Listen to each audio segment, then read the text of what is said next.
Okay, Fred Burrows with Plumbers. I did a leak detection to find what was leaking. We opened up the wall to expose the leak.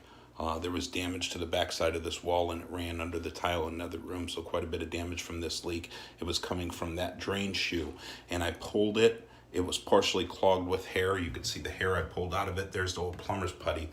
So what we did was we stripped all that old stuff off, cleaned the rubber that seals to the bottom side, repipe dope, Teflon tape, and putty it, and then reset it and get it in there real tight. I've already tested it by pouring water straight onto it without the stopper in it, so it was shooting with direct water. That's one of the first tests I do, the initial test, to make sure I can go ahead and start filling it. Then I fill it and let the water pressure sit on it for a while I clean everything up.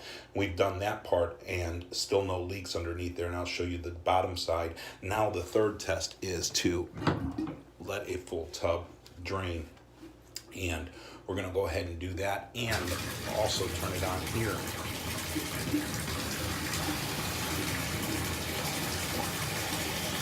So I'm going to go over here to the back side. Hopefully it doesn't cut out on the connection like my previous video. We've lost the connection, but I'm going to go down here and we're going to show you. We've cut that hole. Now I had to cut that hole bigger than what I would have liked. I like to keep it inside my access panel. You can see that it is cut bigger, so they can either trim that out or use a different panel. That's the largest size panel I carry on my truck, but the reason I had to cut it that size is because of the damage there. It's just how it cut. It was so weak at that center. It's weaker and probably needs a lot more replaced, but I'll at least put something there so it don't look so bad. It is in a closet, so you can see all the damage there. We'll carry that out of here. So right down here, you're gonna look at the drain shoe. And this is where I lose connection sometimes.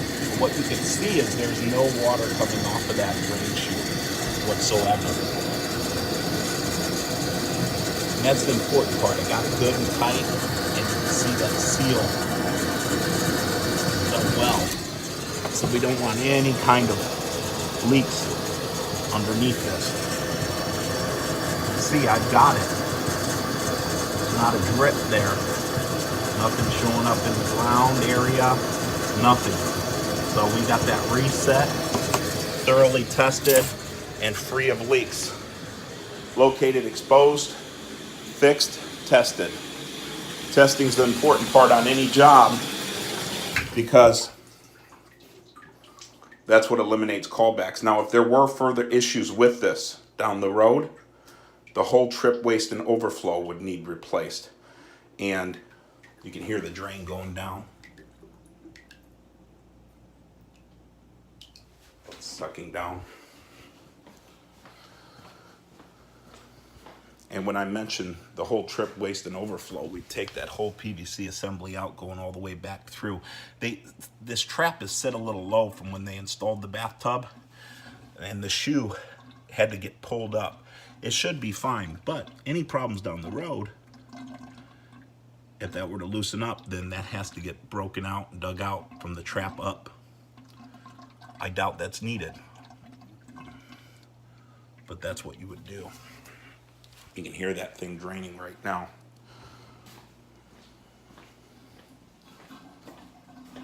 Sounds good.